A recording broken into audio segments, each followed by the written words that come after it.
What's up, guys? George Balecki here with Hold My Banner. But hey, check out the latest episode of Foxborough Rush. Everything you need Patriots, everything you need NFL, wherever you get your podcasts. In the latest episode, Sean McGuire and myself, we put out the perfect Patriots draft weekend breakdown. Yes, the most ideal situation, what they do in the first round, all the way with their second pick in the 7th round. That's the latest episode of Foxborough Rush, Spotify, Apple, Amazon Prime. You could also watch it on Nesson's YouTube page as well. Before the draft is finally here, what the ideal situation would be for the Pats and how they can win the weekend. Now, let's get to Hold My Banner. All right, let's bring it in. Playoffs finally here. Celtics off to a 1-0 series lead over Orlando. George Balecki here with my main man, walking, talking, triple-double, Ante Campbell. We're going to take a full look at the playoffs so far in the NBA, plus talk a little bit Cooper Flagg and a little bit of the Mavericks as well. Tay, my man, how we doing? I'm doing good, GB. I'm ready to talk all this playoff nonsense that we've had because there's been some great games, some bad games, but we're going to stick to the good ones on this episode, man. I'm interested what you think of game one between the Celtics and the Magic then. 3:30 tip, Sunday afternoon. Magic came out, played with intensity, played with energy, obviously had that late run right before half, but Celtics 1-0 series lead. They win 103-86. And the story on this one was the Celtics' depth. That's what stood out to me because the Jays weren't 100% on their shooting. Yeah. KP was non-existent on the offensive end. Peyton Pritchard played big. Their depth played big. Drew Holiday, we'll talk him. When you first watched this game, Celtics ran away with it in the second half. What were you thinking? Look, when I was in the arena for this game, and actually we had some B-roll to show off some of the pictures and videos that I got from this game, but when I was here in this arena, the first thing that I thought was, wow, this is going to be an easy game for the Boston Celtics. And I was wrong. I was wrong at first because they came out and with good energy.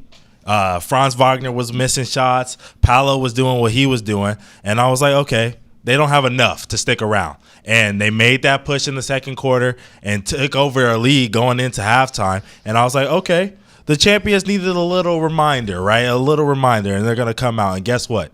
Drew Holiday, like you said, we're going to talk about him. I'm going to talk about him right now. He came out immediately, George, and got straight to it as a veteran does. He was getting transition threes, stops, deflections, getting Tatum and Brown wide open layups after layup after layup after they had struggled in the first half to really score and put the ball in. That's what a veteran does. They make sure that their team feeds off of his energy, not only by making big shots, but making sure the players who need to make big shots get easy looks early on in the game. Yeah, and that was big. I mean, you talk about walking into that arena, I think that's perfect, where you're like, this is going to be an easy series. I still think the Celtics sweep the Magic. Me too. Magic don't have enough offense. They can defend, but you can only last with a team like the Celtics so long, especially when you see guys like Peyton Pritchard coming cold off the bench, hitting 3 after 3 after 3. What was it, 19 points for him? Yeah, yep. 19 points in 24 minutes played. But there was that anxious energy right before half because it was 39-28, 3 threes in a row from the Magic, 39-37, boom. They punch, and they get the lead going into the locker room. And in watching it, you felt that in the arena. The Garden wasn't popping like it normally does. And that's where Drew Holiday's the X factor. And there's always, who's the X factor? Who's the X factor? It's Porzingis, and it's the Celtics' health end of the day. It's Jaylen Brown, Porzingis, whoever, for them to get a banner. Yeah. But the X factor that a Drew Holiday brings with him is his defensive intensity. Right. And that's what everyone knows about him. When the Celtics traded for him, they got better defensively. They got a leader in the locker room. They got a guy that won a ring as the second best player on that Milwaukee's Bucks team when they made that run and beat the Suns in the finals. Yeah. Got a second ring. But what I say with him, and I think where you encapsulate what Drew Holiday is, and I got flashbacks to watching the Celtics-Pacers series with you last year. Yep. Franz Wagner bring the ball up the court, expecting to get a screen. Drew Holiday with him midway past half court. And then simply it is the presence of Drew Holiday that Wagner dribbles the ball off his foot. Drew picks it up. Transition 3 that he nails. Only went 3 for 4 from deep. He didn't score a ton of points. Right. But it's a defensive plays he makes like that. Then you see Drew Holiday in the paint. No matter how big the player is that he's matching up with defensively, bullies them around. And with the talented wings on the perimeter that the Magic have, he's chasing them down and making them completely uncomfortable the entire afternoon. Yeah. And that's why he is so important defensively. That's why he's such a good player.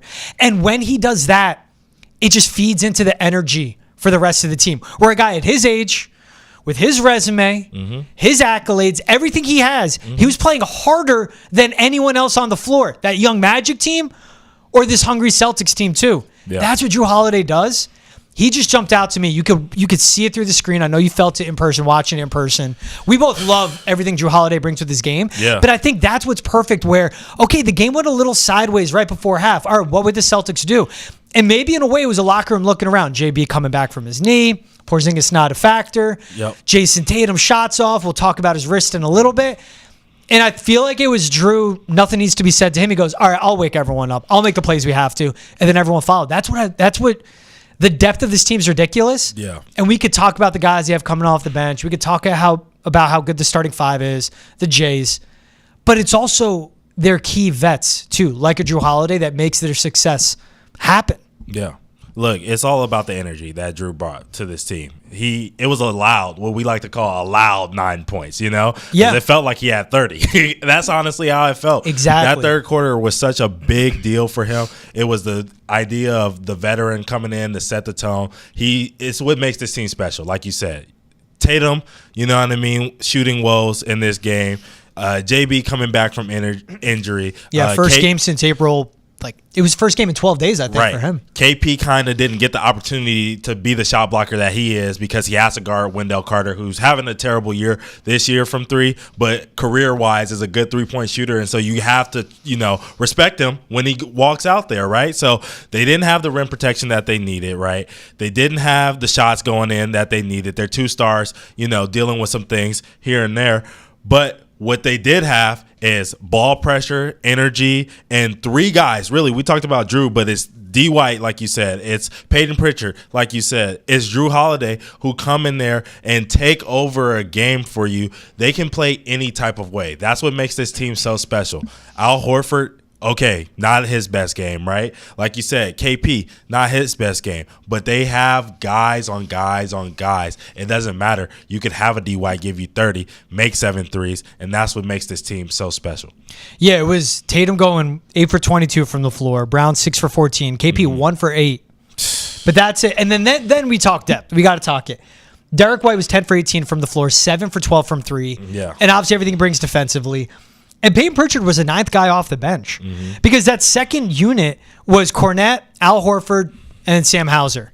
Who didn't give you much. Right? And what was smart by the Magic defensively, chasing Al Horford off the perimeter, forcing him inside, where Al defensively is strong enough to still make an impact in the paint. Offensively, though, that's not his game anymore. Defensively, he's fine, but offensively, he can't bang around, especially with a big team like the Magic. You want him shooting threes. 100%. That's his offensive game. Yeah. They forced him inside, and it played to their advantage. It did. So Peyton Pritchard as a 9th, this is a 6th man of the year that's going to win it. As of the recording of this pod, awards haven't been announced yet. Yeah. But he's going to win it. If he doesn't, I'll be appalled. He outscored the entire Magic bench in that game, 19-17. Exactly. So. And it's him coming cold where it's like, all right, you got to step in. And he's a microwave. Heats up really quick. Yeah, he does. And that's a role he plays in.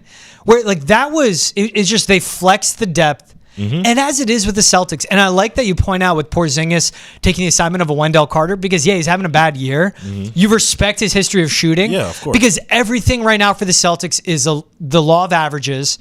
And over 7 games, Wendell Carter could average out and start hitting big threes. And that's what can make you go 7 games. Right. But if not, and that's how the Celtics play. We're going to play this style because over 7 games, we're going to beat you down. Yeah. And they're likely going to sweep them still. And the thing about it is with this team, they take advantage of every single mistake that you make. Yes. If you make a mistake, they will put it on your head quick. 26 points in transition off turnovers. Yep. And with 10 minutes left in the game, I had wrote in my notes because it was just that eye-popping to me. Because, once again, the ball pressure that Peyton Pritchard, Derek White, and Jrue Holiday put on this team in the second half. It was honestly just one of those situations where you look and you say, wow, this isn't a normal Celtics win. You'll look at the threes and you'll say, okay, they made a bunch of threes and they spread the ball out and they did some things defensively, but this wasn't KP and Al protecting the rim. This was Derek White protecting the rim. Jrue Holiday getting strips in transition to, protect the rim. Tatum getting back in transition and making things difficult on this team. This was one of those games where they had to figure out that they weren't the team that came in with the most energy. That's not usually them. They usually come in and punk dunk dudes in the first half, and then everybody knows who they are. No, this wasn't that game. The Magic came out. They had a lot of energy. They were on the offensive glass. They showed their strength. They showed their size. But the Celtics said, no, we can junk up this game in a different way, and we can play any type of way, and they got it done because of that. Yeah. All right, let's talk a little Jays then. Jaylen Brown, first game back since the injections in his knee. Yep. Most recent update, Jayson Tatum obviously went down with that wrist. Got x-rays, they were negative. Joe Mazzulla, most recent update, quote, he was able to do some stuff at practice. He was sore after the game. He's gotten better today. He was able to go through some on-court work. We'll go from there. Yeah. Day-to-day, Tatum's going to be fine. They wouldn't say he's day-to-day if he's not. Yeah. Let's start with that. Level of concern, 1 to 10, my guy. 0. Okay. No, I wouldn't even go 1. 0. I'm not worried about it at all because MRI. Did you see the video of his mom being like, "You want me to go in that Orlando locker room?" That was funny. Just shout out to those black mothers out there because that's what my black mother would say too. Protect the babies. No matter how old they are. But yeah, no, I think he's fine. I think it was one of those things. He got a stinger. He wanted to be cautious. He's probably a little tired. You know what I mean? Also reeling from the fact that he's not making shots. He wants to make shots. He wants to show that he's the guy, and he wants to win as well. Obviously, that trumps everything that I just said. But he wants to be that big player that we've always, put him on that pedestal to be, which he is. So he wants to be able to help the city win championships. So he's worried about that, and I think that's why he was laying on the ground for a little bit. But he's fine, dude. Even Mazzulla told him, "Get up!" Yelled at him. He's fine. And I'm not worried about Jaylen Brown either. I think that his knee is going to be fine. I think the way that the guys talked about it, it is something that is bothering him. But I think he knows how to pace himself. They're gonna, taper his minutes back here and there especially throughout this series as they move on and see who they have to play in the next series. This is one of those situations where both of these guys may be a little rung up just a little bit, but they're champions and they're gonna fight through. Yeah, I think it's when it comes down for Tatum, he's always banged up every postseason, but he plays 36 minutes a night minimum in the regular season, let alone in the playoffs. He's a guy willing to play every single minute on the floor. Everything he does on both ends too. He's dealt with ailments back and forth. Mazzulla wouldn't come out and say day-to-day if the wrist was fine. Right. But I also think that's being straight up honest and whatever the mind games Joe Maz wants to play with too, of addressing, hey, he was sore, he's a little banged up, but he's doing on-court stuff. It's going to be work. That's what it is this time of year. It's rehab, the cliche. No one's ever 100%. What I love too is in the clip, Jayson Tatum's on the floor underneath the basket in pain. Joe Mazzulla holds the trainer back, says, "Don't go out there," then yells at Tatum, "Get up." Yeah. That's Joe Mazzulla in a 5-second clip. And with Jaylen Brown, I'm not concerned about the knee. He had plenty of bounce. We saw that dunk that he threw down. He was getting around the rim, getting rebounds, getting boards, elevating for shots and finishes. They just weren't going in. But again, this is first game back in 12 days. And first game back where he has that type of bounce again because his knee was bothering him for quite some time. You look at the game log, he was held to 22 minutes. He's getting back used to being his old physical self. So it'll take a little while for the jumper, all the adjustments he's had to make with his offensive game to get back up to speed. As far as for the knee, I'm not concerned. The type of procedure he went through, that's the stuff that takes down the inflammation, takes down the pain, and basically makes you feel like yourself for a month or so. Right. So it's a matter of, okay, what can you do over the grind of an NBA postseason? And you need 2 months out of JB for this postseason run. Right. It'll probably be one of those things where we hear surgery at the end of the season. You know what I mean? But quick, before we move on, score prediction. You got a score prediction for game 2? Yeah, it's game 2. It'll be a night game, Wednesday, April break. A lot of kids not got school the next day. Guard will be bumping. 110-91 Celtics win. Okay. I'm going to go 106-97. Really close. What was game 1? 103-96? Something like that. Is it really close? No, I like that. 103-86, excuse me. Yeah. So I'm going 106-97. You think defense sticks? Yeah. Magic pick up their scoring a little? Yeah, I think they pick up their scoring a little bit. I think they figure something out a little bit there in the second half, towards the end of the second half in the fourth quarter. So I'm going to go with that. All right. I like that prediction. Hey, sweep still? Yeah, obviously. Same. Get the brooms out. Hey, you want to hear all about Boston sports? Make sure to check out Nesson's Daily Sports Podcast. Boston has entered the chat. You can enter the conversation by tweeting at us using the hashtag NessonChat or email thechat@nesson.com. Boston has entered the chat is available on YouTube, Spotify, Apple, Amazon, wherever else your podcasts are found. That's Boston has entered the chat. Make sure to leave a thumbs up, leave a comment on Nesson's YouTube page for chat, banner, any video you watch. All right, let's talk Rockets Warriors now. This one I think is going to be more entertaining. Warriors get the game 1 win. They really ran away with this one, second half especially. 95-85 the final score. Sheesh. In the year of our Lord and Savior 2025, 95-85 in the postseason. Sheesh. Throwback score. Right. Man, this was what I predicted in a way. Again, it's with these young teams against the vets. Yep. You and I know we're talking about it. We weren't lost in the shuffle of Warriors are 7, Rockets are the 2. Right. We know it's 2 really good defensive teams. And the Warriors were the best team defensively in the NBA since they got Jimmy Butler and he's been running that second unit. Yeah. It's the same, dude. I'm going to switch it up a little, but young team comes out, especially on their home floor, has the energy. But it was just Steph, Jimmy, how efficient they were with their shots. Yeah.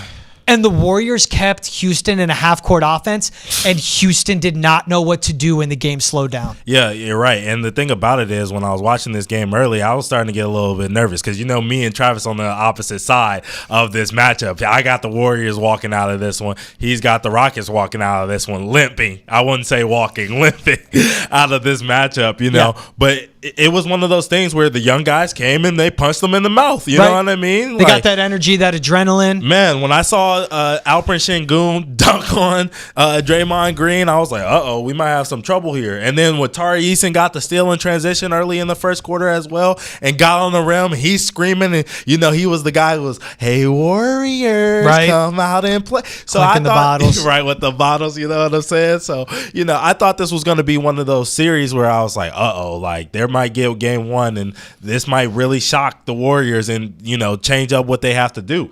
But at the end of the day, it became that game where Steph started out 0 for 3, and I was like, this might get ugly. But he became Steph by just getting ran off the line. Okay, you guys did that to me a couple of weeks ago. I understand that. I'm not just going to stand out here and shoot threes. I'm going to get a couple layups because you don't have a rim protector when Sengun is at center. And when Adams comes in, they do have a little bit more rim protection. But this game was just them putting Sengun in actions, kind of a little bit how teams tried to do Jokic, right? Put him in actions on defense, make him work, and see if he can get stops. And honestly, tremendous offensive output from Sengun. He didn't get that from any of his from the floor. Yeah, he didn't get that from any of his other teammates. Yeah. But defensively, he was a hole. Like they were just going at him in ISO, at him in pick and roll, at him in down screen actions. However they could get Sengun in the action, they were getting it, and they got whatever they wanted late in that game because of it. Yeah, I loved what Golden State did too with approaching Houston with their defensive game plan. Yeah. They played Sengun straight up. Yep. If it was Draymond, if it was not, just left him. Yep. And they honestly let Draymond roam, make his Draymond defensive plays using his brain. Right. And he was blowing everything up. And again, it started with the shot making of the Warriors. Yeah. They were going and hunting for the best shot possible and the best matchups, and they were getting them. Yep. Forcing Houston into the half court. Let Sengun beat you, but let no one else get to you. And he went 11 for 18. No one else on this team had more than 4 shots made. That's Amen Thompson, 4 for 9. Jalen Green, 3 for 15. Tour dates. Fred VanVleet, 4 for 19. Tour dates. He's shooting April 19th. That's crazy. Bro, right, exactly. Like all of those. One of those is February 15th. No, March 15th. Excuse me on that. But that's what was mind-boggling to me. And also, offensively, Amen Thompson, you heard me on chat say he could get Defensive Player of the Year. Yeah. What was he doing in game 1? He was lost. His intensity wasn't there. Right. His awareness was like square one. I have it in my notes. Early possession in the first. Steph was bringing it up, aiming in his face. Yeah. Gets it to Payton in the second. Thompson turns his back to 30, relaxes. Steph gets a ball back, splits Eason and Amen. Yeah. Because by the time he locates Steph, he's gone. Yeah. Easy make right around the rim. Yeah. And then it's also, he's splitting Eason and Thompson in transition. Yeah. It's just not picking him up. And then it's also Steve Adams getting matched up with Steph on the perimeter and him not even shooting the 3, just setting him up, getting him to leave his feet and driving by him. Right. Amen Thompson's way too good, way too athletic, way too freaky on the defensive end of the floor. You got to fly paper Steph. You got to play him straight up, and you have to go hard every single minute you're out there. Drain all the energy in your body. Don't worry about offense, but you can't let Steph get 31. Steph's last bucket came with 5.5 minutes left in the game. Jimmy Butler, Moses Moody, Pods, they closed it out. Closed the game. 100%. But watching Amen Thompson, it just didn't make sense. He needs to be more engaged. And Udoka, watch that, probably went in on him, and I think we're going to get a more locked-in Amen Thompson game. 100%. Look, here's the thing. If you went into this game and you're a Rockets fan, you walk out, and going into this game, you're thinking, all right, we have to shut down Curry, and we have to slow down Jimmy Butler. If we can do those things, then we'll be fine, right? And then when you look at the box score, like you said, Curry with 31 points, 5 for 9 from 3, 12 for 9 from 19 from the field. Jimmy Butler, 25 points, 10 for 9 from the field, 1 for 2 from 3. This is one of those things where you did not take away the best things that make the Warriors, right? You didn't make Draymond have to shoot the ball. He only shot the ball 5 times. This is the thing. You didn't follow your game plan at all. And then on the other end, on the offensive end, you got tour dates, but it's not just because guys aren't making shots. Yeah, they weren't making shots. But as a basketball player, if I'm not making shots, I still have to have the confidence to take open shots. But slightly open shots, when you're as athletic as a Jalen Green is, and as good of a player and a veteran as Fred VanVleet, hey, let me go get a mid-range. Hey, let me try to go get to the free throw line. Hey, let me go get a layup.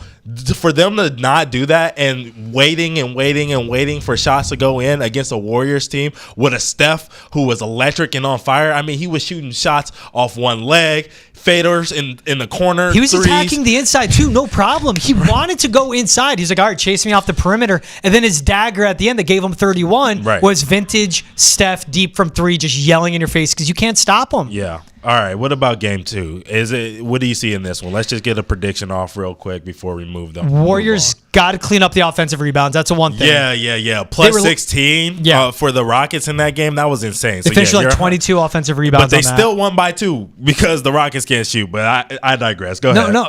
95-85 is the final. They let up all those second chance points. So they got to clean up the offensive rebounds. 100%. But keep it slow. And continue to let Jimmy and Steph initiate all the action, and I think that's the biggest thing too. I'm on your side of history. Let's officiate. Let's make this official. You're right. Okay. Trav, love you, bro. Thanks for letting me fill in for you on Hold My Banner.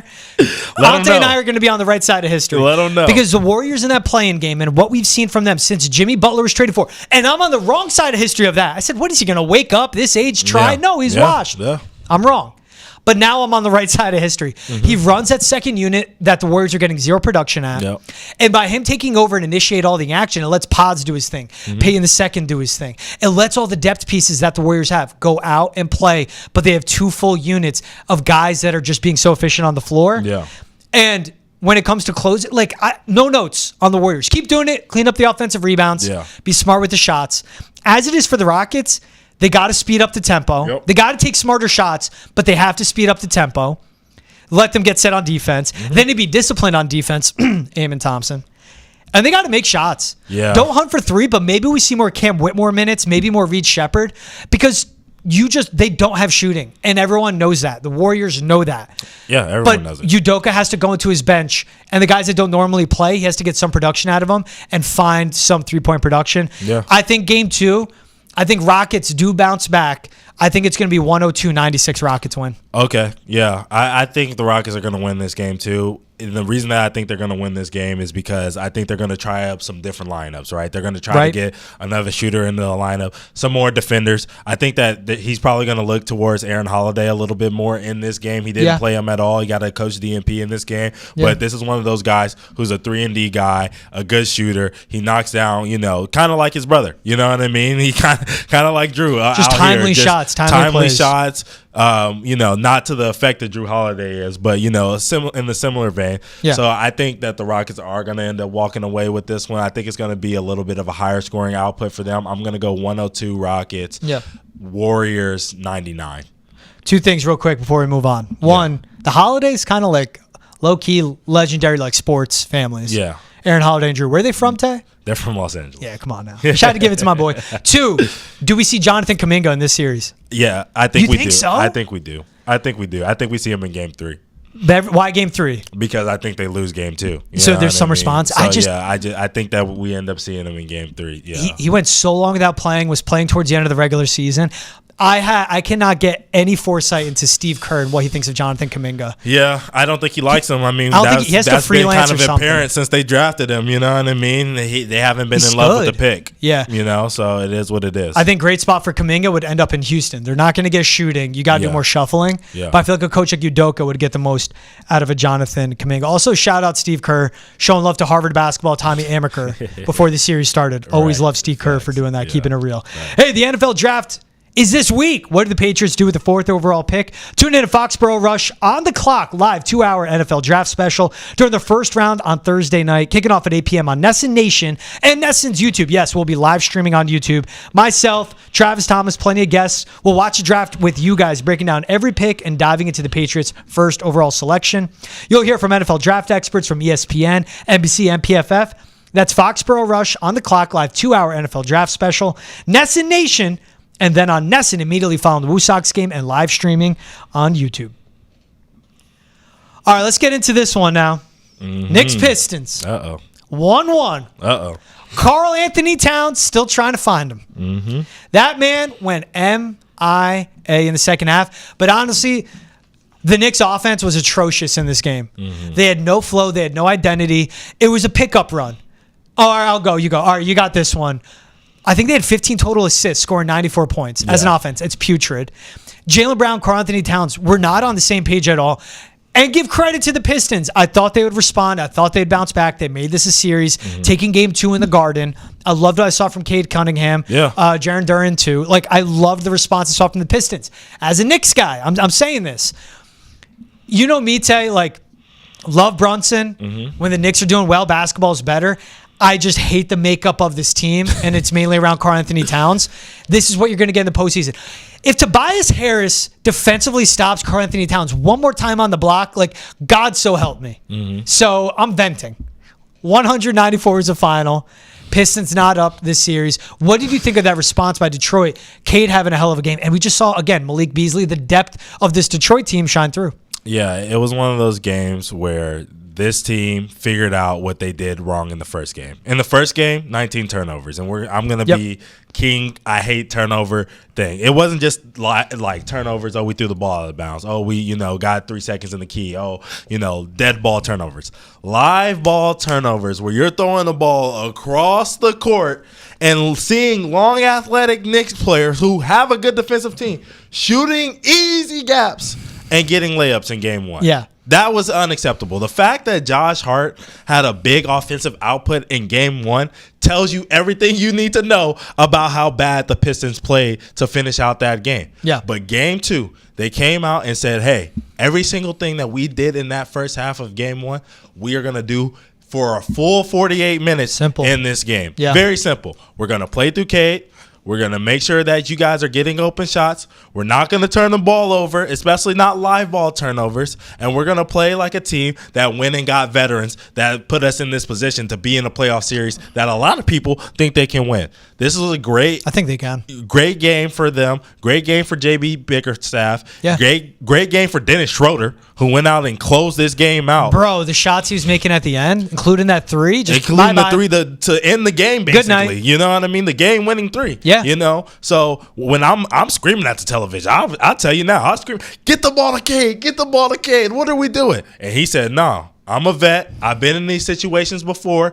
I'm going to just hit my little side step. Slow and steady, man. Just nice and easy. Yeah. So shout out to their team for being resilient in this one. The Knicks, hey, you got some work to do because I don't even think you should have won game 1, honestly. I just love how they brought it where it was like there was the no panic from the Pistons, where I think the Knicks took it for granted that they can just walk in there. It just seemed like they just completely were not locked in at all. Yeah. Where Cade, there's no panic in his eyes, played the same type of game, 2-man game with him and Jaylen Duren, where it's just some of the best pick and roll offense you could see. Yeah. And it was with Duren. 3 for 4 from the floor. You talk about Drew Holiday having that loud point total. Duren had a loud 12 points because it was the timeliness of his dunks, the timeliness of them attacking the rim. And it was when you think you have Cade figured out. He has 33 points. All right, how many more is he going to get? It were the bigs pulling through, finishing the possessions for them. Yeah. And they just continued to challenge New York at the rim. And when I watch it, all I could think of, Isaiah Hartenstein is in OKC. Right. with all the shuffling they did, addition by subtraction, it's kind of water. It's a moot point. Cat for Randall. Yeah. They got better shooting wise. But again, Cat disappeared in this game. And I'll get to that. I think he didn't have a single shot in the fourth quarter. Mind-boggling. But that's, again, the offense where Jalen Brunson has 37 points. That's fine. But him and Karl-Anthony Towns, if you're the two best offensive players, you have to be on the same page. And that's where the spacing for the Knicks was terrible. Where Jalen Brunson and Josh Hart working a pick and roll. Right. Then Cat cuts to the basket. Why are you not kicking outside for a three? And it's throwing Brunson off. So it's, again, the Knicks just were not locked in. The Pistons did what they had to. And honestly, the Knicks played into their hands. I hear you, but you can't really blame Cat about this. This is a tips thing. This is definitely a tips thing. Because going into a lot of these games that they've played out throughout the whole entire season, they've gone away from Cat and made it a Jalen Brunson kick out, blah, blah, blah kind of game, right? Which is why you've seen the big numbers from OG. You've seen big moments from Josh Hart. You've seen big moments from Mikal Bridges because they're playing the guard style, 5 out, you know what I mean? Not really involving, really 4 out, with Cat kind of just hanging around the free throw line or the block. It's been kind of that momentum that they've used to propel themselves. And I think that's why they haven't been able to beat these teams that are the top teams in the league throughout the whole entire season, because they get away from their identity. Like you said, Cat was killing this whole game. There wasn't a reason that they shouldn't have been continuously going to him. He was plus 22 in game 1. Right. Plus 22. Whether it's times where Tobias Harris was getting stops on him and you're like, okay, Cat, come on. Come on. You're too big. At the same time, I watched Jokic get stopped by, you know what I mean, players on their that they're playing against in the Clippers, and we'll talk about them in a second. And no one gives up on him, right? Because he is the offense. It's the same thing here with Cat. You brought him here to do certain things that you didn't have the year before, which was be an offensive presence. You didn't trade him for defense. We knew that he wasn't that great. You got him for spacing. You got him for spacing and to increase your offensive variety. And for you to not use him late in games, because they did the same thing really in game 1 too, but they were just up so big that it didn't matter. He was on fire and Jalen Brunson kind of iced him out of it. Right, exactly. So they did the same thing in game 1. No one said anything because they won. They're doing it here again in game 2, but we'll digress. George, how do you feel about game 3? Who's walking away with this one? I think Pistons, they go back home. Okay. Momentum on their side.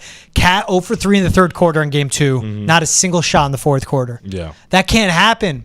Now, the Knicks will respond again, and this is where I'm so stuck. I think last night was Thibodeau's 90th playoff game. I could be off on this. I think it was his 90th game 2. All right, hold on. His record after winning game 1 in a series or the following game, I think, is 4-5. Okay. So, I just see that stat pop up about Thibodeau. He's one of the most brilliant basketball minds you will come across. Everyone says that about him. Right? You say about so many coaches, but he is. But it's time and time again, it's the same exact movie, and I know the ending. And I just don't trust it with a Tom Thibodeau. And this offense and this entire roster that's still figuring things out. I think it ends up being Pistons in 6. I also think Pistons get game 2. And as we saw this one get really tight, I think this is a game of margins. I'll go Pistons at home, Cade momentum. Give me a 107-101 Pistons win. Okay, yeah. Pistons. You're saying Pistons in game 3. Pistons game 3. Sorry, excuse me. 3-3. All good. You know what I mean. Look, here's the thing. This is what I want to see in game 3 from the Knicks. Play Cameron Payne. That's it. Play Cameron Payne. You played him in game 1. He junked it up. He was in there making big shots. He gave you the energy boost that you needed in that game. He got a steal. He was just, doing what Cameron Payne has always did in the playoffs. He's an energy guy. He comes in. He gives you a shot in the arm, and that was the shot in the arm that you needed in game 1. You went away from him because Mikal Bridges was doing, a lot better in game 2. I don't care what Mikal Bridges does. Find a way to play Cameron Payne in this game, and you will find a way to a win.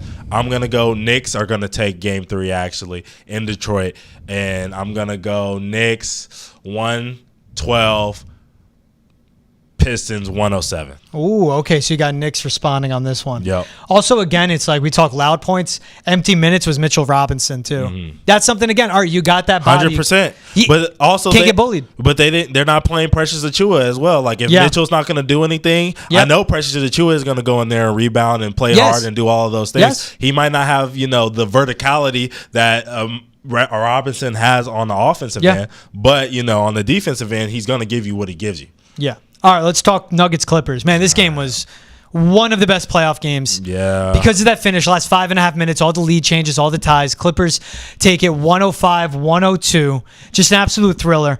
Also, just shout out Kawhi mother effing Leonard. 39 points in 39 minutes on 19 shots. Had one turnover the entire time. And was iced the game with the game-winning shot over Aaron Gordon. Yeah. That mid-range drive stop on a dime. I'm like, I just love Kawhi. It's a reminder of what we got robbed with injuries. And then on the opposite end, putting Nikola Jokic in conflict and Kawhi Leonard picking off, forcing a turnover, game over. Loved everything about this game. This was just fantastic. Yeah, it's everything that you said. It's putting Jokic in conflict every single time. It's the same thing that I said earlier about Sengun. Yeah. You have to put him in actions and make him work because he is, if not the best offensive player in the league, the second offensive player in the league behind SGA. This dude is a special, special talent. He reminded us of that throughout the third and fourth quarter of game 2 where he was just hitting every single open look. He showed you, hey, man, I can step out and hit a 3. Hey, man, I can step out and hit this hook. Basically nullified what Zubac was trying to do on defense, which is fine. He's that great of a player. He can get into those grooves, and he can do that. But on the defensive end, you have to make them work. And where James Harden was falling apart a little bit in the first half of this game, Kawhi picked him up, only missing one shot from 2. One throughout the whole entire game. The only other shots he missed were 3. He was 4 for 7 from 3. And he only missed one shot from 2, which was a contested mid-range pull-up, which I thought he should have gone in. I was on the phone with one of my boys, and I was like, dang, Kawhi, you have to make that. And then I looked down at the box score, and what am I saying? Wait, hold on. He hasn't missed a shot all night. You can miss that one, just that one. You know what I'm saying? It was exactly that. They finally figured out the turnover issue for them, too. In game 1, they had 20 turnovers. Yeah, this time it was a Nuggets turn. Right. Jokic had 7 of them, too. 100%, which completely took Christian Brown out of game 2. If he can't get transition buckets, he's basically nullified, which opened up this game for the Clippers, and I'm proud of the way they stuck this one out. Kawhi did just enough to open the door to let James Harden come in the second half and finally start making shots. Let Norman Powell as well come in the second half. Some big-time threes really from in him, the fourth quarter, he finally came alive and started making shots. It was a beautiful, beautiful team game for them as a whole. That's what it was for me of how locked in the Clippers defense was, especially at the end of the first half. Yeah. Like watching that game and how they were flowing, where they didn't allow the Nuggets to ever get comfortable. Right. And it was at all times. It's James Harden locked in, picking up whoever is bringing the ball up the court. Right. They're switching perfectly. Yeah. Closing after blitzing on a pick and roll, knowing who to pick up on assignments and switches. The Clippers were brilliant defensively. James Harden, not Jimmy. James Harden was bringing it on defense and hitting big-time shots. Oh, he's James now. He was James after what he did in Game 2. Okay, he's getting his name back. Do you think that's sustainable? Tyronn Lue has him locked in. You hear him calling out the defenses. Yeah. It's sustainable against a Clippers team, I think, to an extent. It's tough for a series, man. Against the Nuggets, right. Nuggets, sorry. Yeah. It's sustainable for the Clippers against the Nuggets. Right. But to your point, when it's a Christian Brown up there. Right. Peyton Watson, DeAndre Jordan playing minutes. I mean, yeah, even in game 1, Aaron Gordon had 25. Yep. Aaron Gordon in the year of 2025 having 25. And he was playing good defensively in game 2. It's the Clippers were bringing him, man. Right. Michael Porter Jr., you saw more buy-in from him. 100%. You saw that where he looked 100%. disengaged. And Jokic is like, look, if you're disengaged right now, didn't dispute that he was not locked in. Yeah. There's so much going on with this Nuggets team. This Clippers team's good, man. They're deep. They're one of the best defensive teams. I don't know what we continue to get from Kawhi with his health. It's just that big question mark.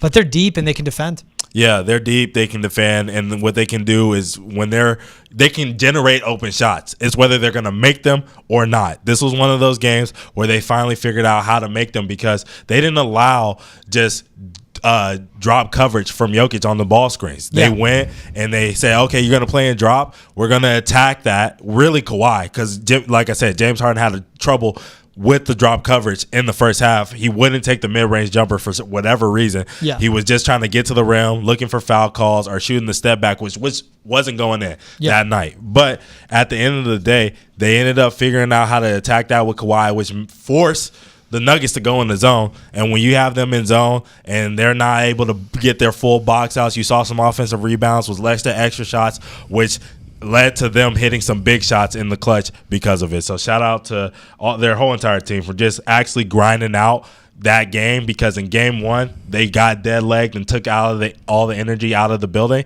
In game 2 they made sure to come from tip to finish and win this game with their energy. What do you think Ben Simmons is thinking on this ride, man? Hey, he's just thinking, hey, just help me get a ring, dog. He goes, I got commas in the bank account. Just get me a ring, and I'm the all-time bag sealer. Just help me get a ring, dog. Also, the output that the Clippers are getting from Chris Dunn, Big East legend, one of the best point guards I ever saw play at the college level, bounce back and forth, NBA. Like, I was surprised he was still in the NBA. Like Ty Lue again. Give the man his flowers. Yeah. On what he's doing with this roster. Wash Kawhi, still got it, but physically just doesn't have the durability. Yeah.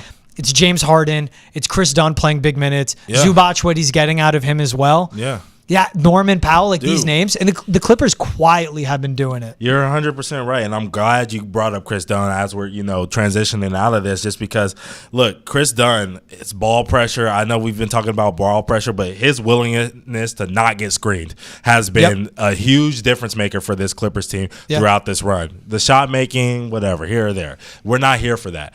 What we are here for is he's causing turnovers, he's causing havoc, making Jamal Murray work in game 2 a lot more. And I know people are going to say, oh, Jamal Murray was sick. He was wearing the long sleeve Bro, that was shirt, which was I saw that. I was like, Jamal. Which was jarring. I guess he wasn't feeling well. But, I do want to give Chris Dunn all of his credit for the work that he's put in. A guy that could have been out of the league 2 years ago is in here making impact minutes in the playoffs. So, I'm surprised whenever he's back in the league, I'm like, how is he not in Europe? But you see the impact he has. Yeah. And his shot making has gotten better. Yeah. When you were hooping, T-shirt underneath, showing off the guns, long sleeves. Yeah, it depends. Freshman year, I was long sleeves. You were of high school.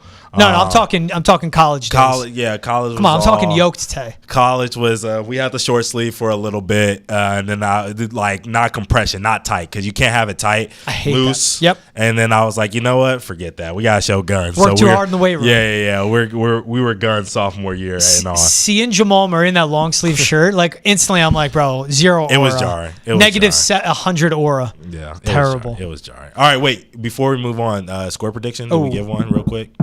Game Nuggets. 3, I think Clippers going back home. That was it too, bro. They're playing the altitude. Going into it. Into it, 104-92. Clippers. Ooh, 104-92. I think this is a Jokic game. I think we're going to get the big 30. We're going to get like 47 out of him. 40, 50, maybe even point game out of Jokic. So I think this is a Jokic game. Also, Westbrook going back to his hometown as well. I think he's going to have a good game in this one. So I'm going to give them the edge in this one. I'm going to go I think this is going to be a scoring game. I think this is going to be like a 116 kind of win for the Nuggets. Pace was insane to start this game. Yeah. Everyone was gassed at the end of the game. Yeah. And that's why Kawhi's shot was so big. If he doesn't make that, who knows how that game goes. You go from Mile High to Los Angeles, the lungs are going to be open. So they're going to be feeling good. That's a good point. Okay. I'm thinking a little higher scoring too. Yeah. Nico Harrison held a press conference. We'll talk about that in just a second. But first, from Simone Biles to Caitlin Clark to all the top stories in sports, we got you covered on NESN's Women in Sports podcast, Respect Her Game. You can find it on YouTube, Spotify, Apple, Amazon, wherever else you get your podcasts. That is Respect Her Game. All right, my man. So Nico Harrison held a little press conference. Yeah. And here's the quote that came out of it. This was real. This is NBA Central, not Centel. I did know Luka was important to the fan base. I didn't know quite to this level. Nico Harrison, general manager of the Dallas Mavericks, when asked about trading Luka Doncic. I didn't know he was that important. You're not new around here, man. You've been with the team for a minute. Yeah. This is Nico Harris continuing to play naive and hoping everyone moves on. That's what it is. Him saying, and as he keeps bringing up, defense wins championships. We got better. It had to be done. What he's trying to say is, no, the trade is right because defense wins championships and we got better defensively. But you can't account for those injuries. Bro, you traded for Anthony Davis, who you rushed back from an injury he had with the Lakers. Who we knew you had Kyrie Irving, who went down the season end. Everyone saw this happening. You can't say, the injuries, you can't take that into account. You can. And I know Luka was not perfect with his conditioning. 100%. But what Nico Harrison keeps trying to do is defense. We got better. I disagree.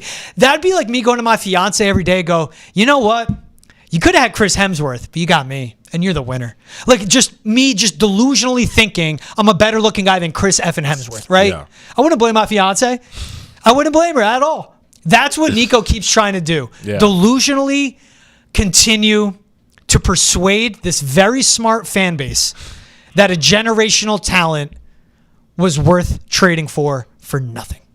Don't do nothing. All right, Anthony Davis is a great player, but it's not going to work. I mean, you're right. It probably won't work. But the thing about it is that I see from this whole press conference is the first thought that came to mind is, man, for a guy who talks about defense, which is a toughness thing, right? We talked about defense all episode. It's a toughness thing. It's a 1-2 thing. It's all of that.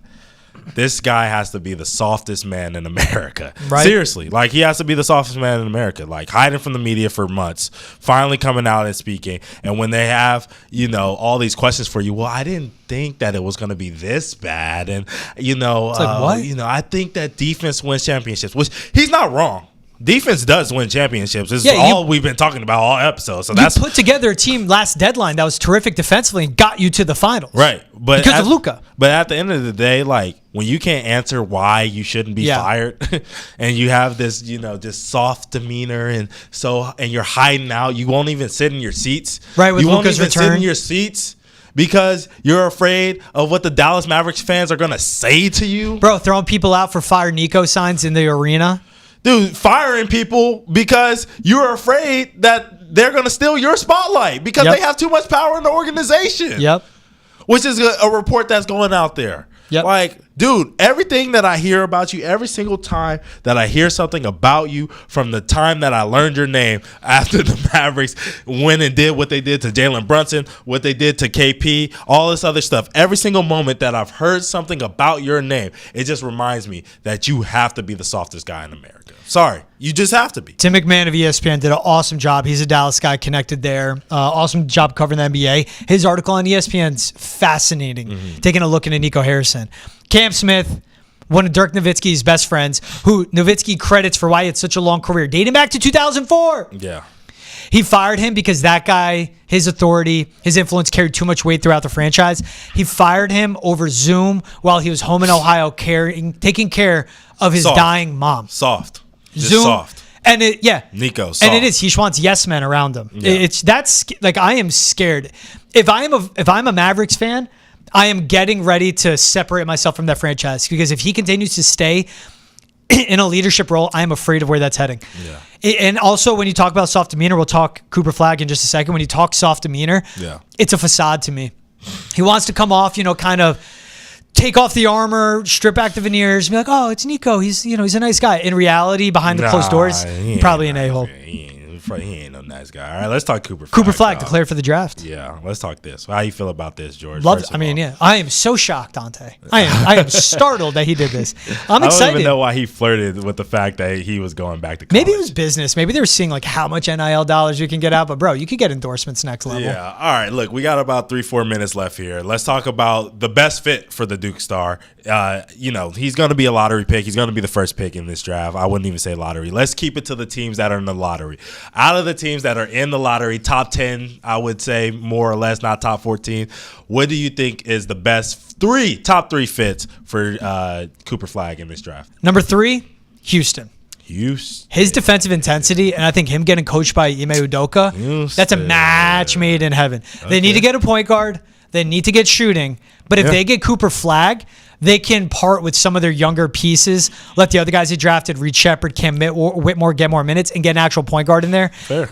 Everything he does affecting the game without the ball in his hands, I'd love to see him in Houston. What's number 3 for you? 3 for me is the 76ers. I think it would be. I love it. It would be a great pick. Him and Maxey together. Him and Joel Embiid. Whenever Joel Embiid does eventually play, he would save the franchise. If this team was bad because of health, you know what I mean. Yep. I understand that Paul George wasn't as great of a player as he should have been, but if you had a healthy Maxey all season, if you had a healthy Joel Embiid, I think he figures that out.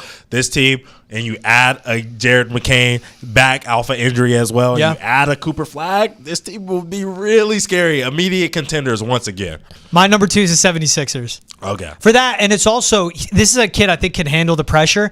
Playing with Tyrese Maxey, he's a number 1. You can earn your way into being the 1B, and you can take your time. Yeah. Also, he doesn't have to worry about expectations. Now, if Philly, the pressure's different, so he'll have to be the savior. Right. I don't think Embiid's ever going to be right. You can learn from a Paul George. Probably not. I just think it's him and Tyrese Maxey moving forward. That's a 1-2 that's lethal. And Jared he McCain. needs an elite. Don't forget Jared McCain, a guy who should have won Rookie of the Year if he would have stayed healthy. Yeah. You know what I mean? I think Maxey's ceiling so high. I love Tyrese Maxey. I think that's the elite 1-2 that you need with the Cooper Flagg. He can't be the man all by himself. 100%. And they'll go get a big in the future. Yeah. So I'm not worried Who's your about 2? that. Who's my 2? Pelicans, Zion, CJ McCollum, DeJounte Murray, and Cooper Flagg with a Herb Jones. I like it. This is, you know what I mean? With a Trey Murphy. Hey. This is starting to sound elite right here. So that's my 2. Real simple. All right, who's your number 1? Real quick, Spurs. Yeah. They could get it. It's Wemby. It's him. Come on. Spurs, come on. Wemby. In the short term, you're going to have De'Aaron Fox. Yep. You're going to have Stephon Harrison Castle. Barnes. You're going to have Chris Paul. In the long term, Wemby, Stephon Castle, Shohan. Yep. I don't know if Keldon Johnson will still be there in the long term, but you know what I'm saying? Spurs. Those are that team would be absolutely fantastic to watch. Cooper Flagg and Wemby would literally feed families all across of America just because of the way that they're going to win games and give the American economy just a huge boost off of the viewership alone. 76ers jerseys with a flag on the back. Go hard, that red, white, blue. He's Ante Campbell. I'm George Bilecki. Just hold my banner. Appreciate you guys checking us out. We'll see you next time. Yeah, thanks.